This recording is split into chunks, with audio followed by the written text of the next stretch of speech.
Trifles by Susan Glaspell. The kitchen in the now abandoned farmhouse of John Wright. A gloomy kitchen and left without having been put in order. Unwashed pans under the sink, a loaf of bread outside the bread box, a dish towel on the table, other signs of incompleted work.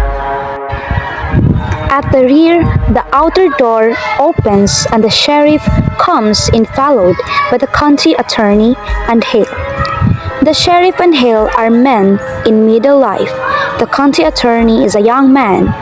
All are much bundled up and go at once to the stove. They are followed by the two women, the sheriff's wife first. She is a slight, weary woman, a thin, nervous face. Mrs. Hale is larger and would ordinarily be called more comfortable looking, but she is disturbed now and looks fearfully about as she enters. The women have come in slowly and stand close together near the door.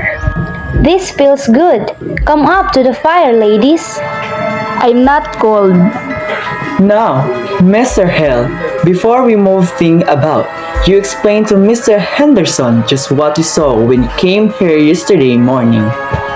By the way, has anything been moved? Are things just as you left them yesterday? It's just the same.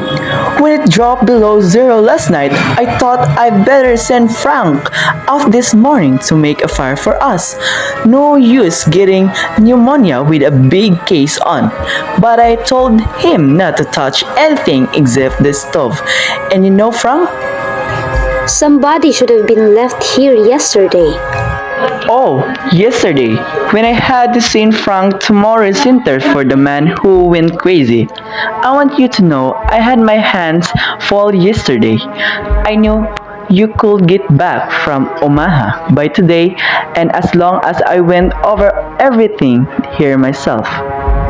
Well, Mr. Hale, tell just what happened when you came here yesterday morning. Harry and I started to town with a load of potatoes. We came along to the road from my place, and as I got here I said, I'm going to see if I can get John Wright to go in with me on a party telephone. I spoke to Wright about it once before and he put me off, saying folk talk too much anyway, and all he asked was peace and quiet. I guess you know about how much he talked himself, but I thought maybe if I went to the house and talked about it before his wife. Thought I said to Harry that I didn't know as what his wife wanted made much different to John. Let's talk about that later, Mr. Hale. I don't want to talk about that, but tell now just what happened when you got to the house. I didn't hear or see anything. I knocked at the door and still it was all quiet inside. I knew they must be up. It was past 8 o'clock, so I knocked again and I thought I heard somebody say, "Come in."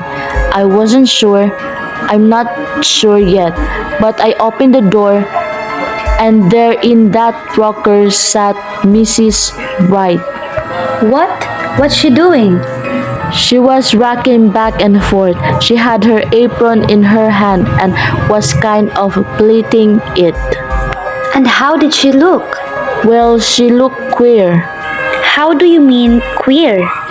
Well, as if she didn't know what she was going to do next and kind of done up. How did she seem to feel about your coming? Why? I don't think she minded. One way or other, she didn't pay much attention. I said, "How do Mrs. Wrights? It's cold, ain't it?" And she said, "Is it?" And went on kind of plaiting at her apron. Well, I was surprised. She didn't ask me to come up to the stove or to sit down, but just sat there, not even looking at me. So I said, "I want to see John." And then she laughed. I guess you would call it a laugh. I thought of Harry and the team outside. So I said a little sharp, "Can I see John?" "No," she says, kind of dull like. And he home? Says I. Yes. Says she, he's home. Then why can't I see him? I asked her out of patience, 'cause he's dead. Says she. Dead? Says I. She just nodded, her head not getting a bit excited, but rocking back and forth. Why? Where is he? Says I, not knowing what to say. She just pointed upstairs like that. I got up with the idea of going up there. I walk from there to her. Then I says, why? What did he die of? He died of a rope round his neck, says she, and just went on pleating at her apron. Well, I went out and called Harry. I thought I might need help. We went upstairs and there he was lying. I think I'd rather have you go into that upstairs, where you can point it all out. Just go on now with the rest of the story. Well, my first thought was to get the rope off. It looked, but Harry, he went up to him, and he said, no, he's dead all right. And we went, better not touch anything, so we went back downstairs.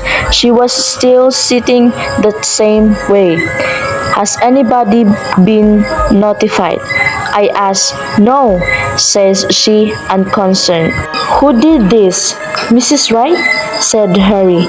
He said it's businesslike and she stopped pleating off her apron. I don't know, she says. You don't know?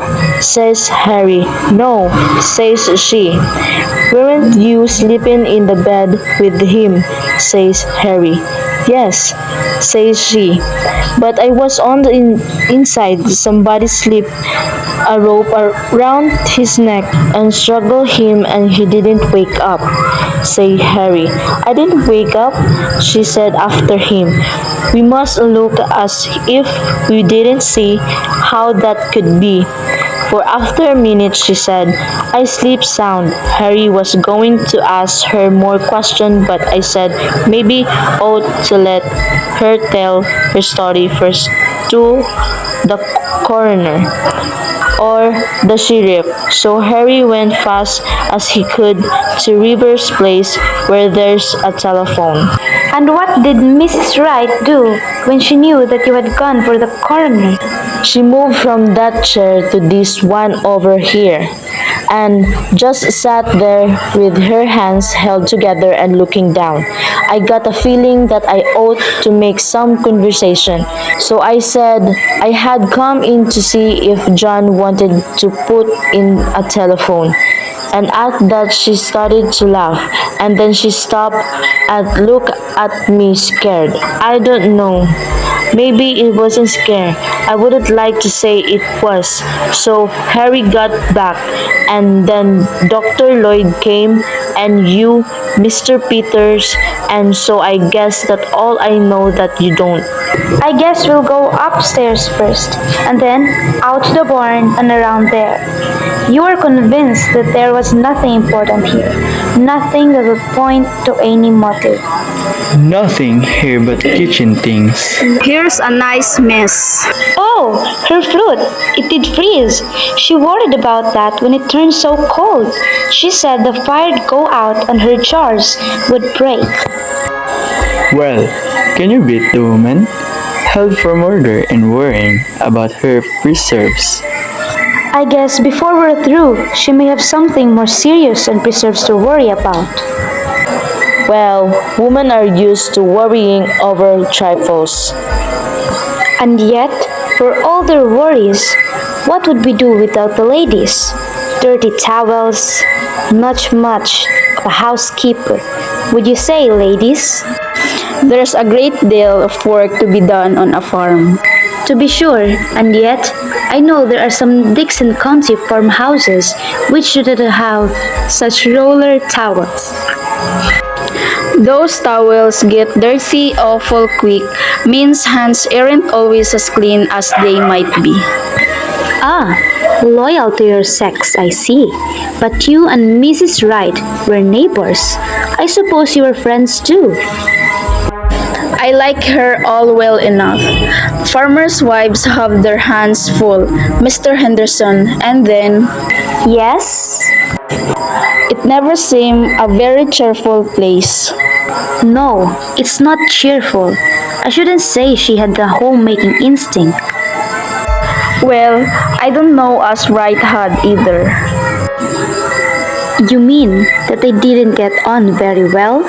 No, I don't mean anything, but I don't think a place be any cheerfuler for John Wright's being in it. I'd like to talk more of that a little later. I want to get the lay of things upstairs now. I suppose anything Mrs. Peter does be alright. She was to take in some clothes for her, you know, and a few little things. We live in such a hurry yesterday. Yes, but I'd like to see what you take, Mrs. Peters, and keep an eye out for anything that might be used to us. Yes, Mr. Henderson. I'd hate to have men coming into my kitchen, snooping around and criticizing. Of course, it's no more than their duty. Duty's alright, but I guess that deputy sheriff that came out to make the fire might have got a little of this on. Wished I'd thought of that sooner. Seems mean to talk about her for not having things leak upon when she had to come away in such a hurry. She had bread seat. Well, I must get those things from the front room closet. You coming with me, Mrs. Hale? You could help me carry them. My, it's cold in there. Wright was close. I think maybe that's why she keeps so much to herself. She didn't even belong to the ladies' aid. I suppose she felt she couldn't do her part. And then you don't enjoy things when you feel shabby. She used to wear pretty clothes and be lively. When she was Minnie Foster, one of the town girls singing in the choir. But that was 30 years ago. This is all you was to take in?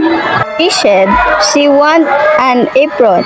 Funny things to want for there isn't much to get you dirty in jail. Goodness knows.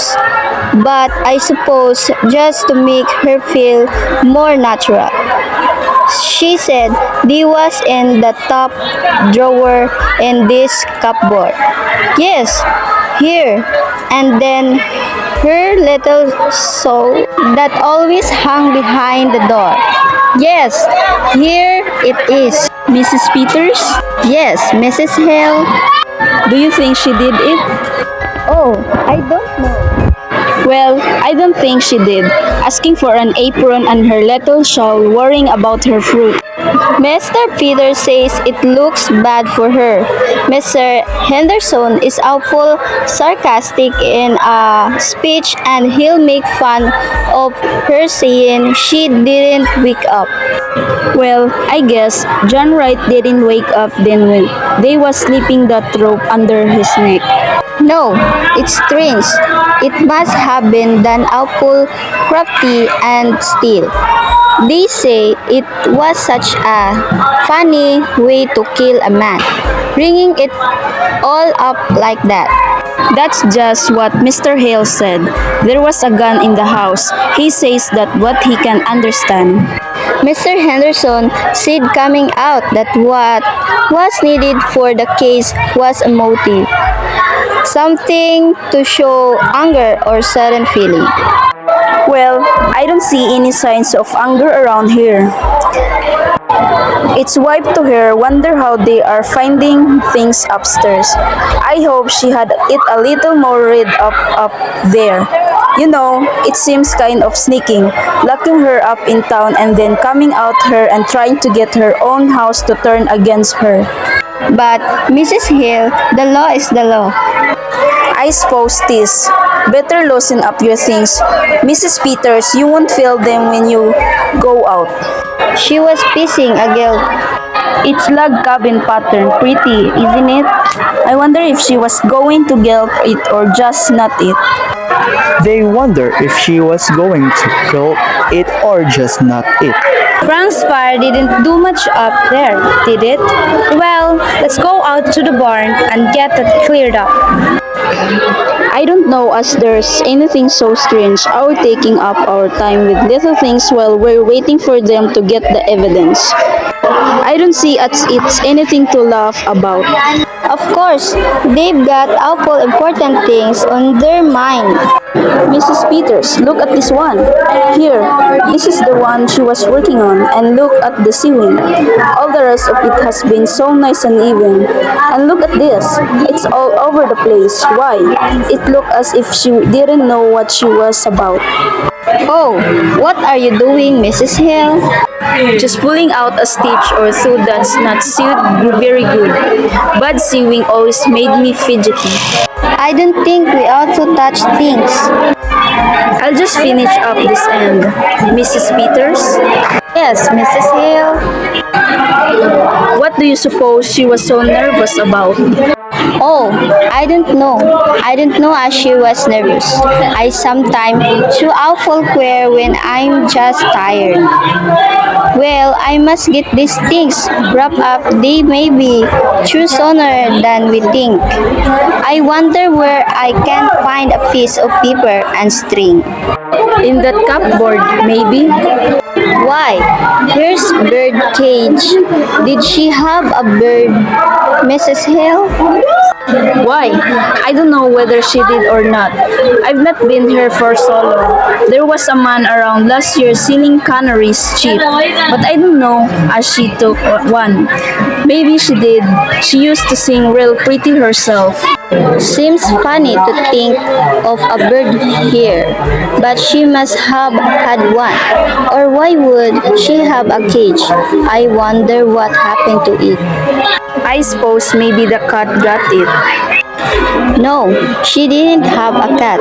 She's got that feeling some people have about cats, being afraid of them. My cat got in her room and she was real upset and asked me to take it out. My sister Bessie was like that. Queer, ain't it? Why? Look at this door. It's broke. One hinge in fall apart. Looks as if someone must have been rough with it. Why? Yes. I wish if they're going to find any evidence they'd be about it. I don't like this place.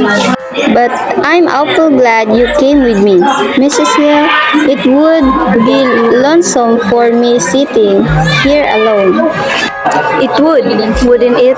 But I tell you what I do wish, Mrs. Peters. I wish I had come over sometimes when she was here. I wish I had. But, of course, you were awful busy, Mrs. Hill. Your house and your children. I couldn't come. I stayed away because it weren't cheerful, and that's why I ought to have come. I've never liked this place. Maybe because it's down in a hollow and you don't see the road. I don't know what it is, but it's a lonesome place and always was. I wish I had come over to see Minnie Foster sometimes. I can see now. Well, you mustn't reproach yourself, Mrs. Hill. Somehow, we just don't see how it is with other folks until something comes up. Not having children makes less work, but it makes a quiet house and right out to work all day. And no company when he did come in. Did you know John writes Mrs. Peters? Not to know him. I've seen him in town. They say he was a good man. Yes, good. He didn't drink and keep his word as well as most, I guess, and paid his debts, but he was a hard man, Mrs. Peters, just to pass the time of day with him. Like a raw wind that gets to the bone. I should think she would have wanted a bird, but what do you suppose? I don't know, unless it gets sick and die. You weren't raised around here, were you? You didn't know her? Not till they brought her yesterday. She come to think of it. She was kind of like a bird herself, real sweet and pretty, but kind of timid and fluttery. How she did change. Tell you what, Mrs. Peters, why don't you take the guilt in with you? It might take up her mind. Why? I think that's is real nice idea, Mrs. Hale. There couldn't possibly be any objection to it. Good dear. Now, just what would I take? I wonder if her patches are in here and her things. Her some red. I expect this has got sewing things in it. What a pretty box. Looks like something somebody would give you. Maybe her scissors are in here. Why? There's something wrapped up in his piece of silk. Why? This isn't her scissors? Oh, Mrs. Peters, It's the bird. But Mrs. Peters, look at it. Its neck. Look at its neck. Somebody wrung its neck. Well, ladies, have you decided whether she was going to kill it or not it? We think she was going to not eat. Well, that's interesting, I'm sure. Has the bird flown? We think the cat got it. Is there a cat? Well, not now. They're superstitious. You know, believe. No sign at all of anyone having come from the outside, their own rope. Now, let's go up again and go over it piece by piece. It would have been to have been someone who knew just the. She liked the bird. She was going to bury it in that pretty box. I wonder how it would seem never to have had any children around. No, right, wouldn't like the bird. I think that song she used to sing, he killed that too. I wonder how it would seem never to have had any children around. No, Wright wouldn't like the bird. I think that song she used to sing, he killed that too. We don't know who killed the bird. I knew John Wright. It was an awful things was done in this house that night. Mrs. Hill, killing a man while he slept, slipping a rope around his neck that choked the life out of him. His neck choked the life out of him. We don't know who killed him. We don't know. If there'd been years and years of nothing, then a bird to sing to you, it would be awful. Still, after the bird was still. I know what stillness is when we homesteaded in Dakota, and my first baby did. After he was 2 years old, and me with no other than. How soon do you suppose they'll be through looking for the evidence? I know what stillness is. The law has got to punish crime, Mrs. Hill. I wish you'd seen Minnie Foster when she wore a white dress, white blue ribbons, and stood up there in the choir and sang. Oh, I wish I'd come over here once in a while. That was a crime. That was a crime. Who's going to punish that? We mustn't take on. I might have known she needed help. I know how things can be for women. I tell you, it's queer, Mrs. Peters. We live close together and we live far apart. We all go through the same things. It's all just a different kind of the same thing. If I was you, I wouldn't tell her her fruit was gone. Tell her it ain't.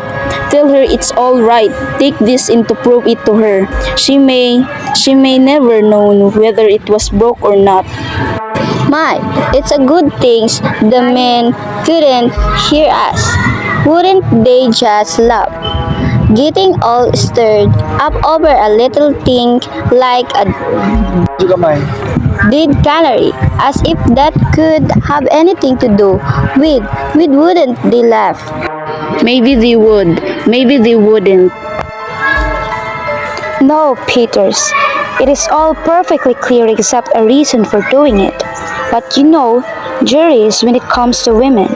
If there was some defined thing, something to show, something to make a story about, a thing that would connect up with this strange way of doing it.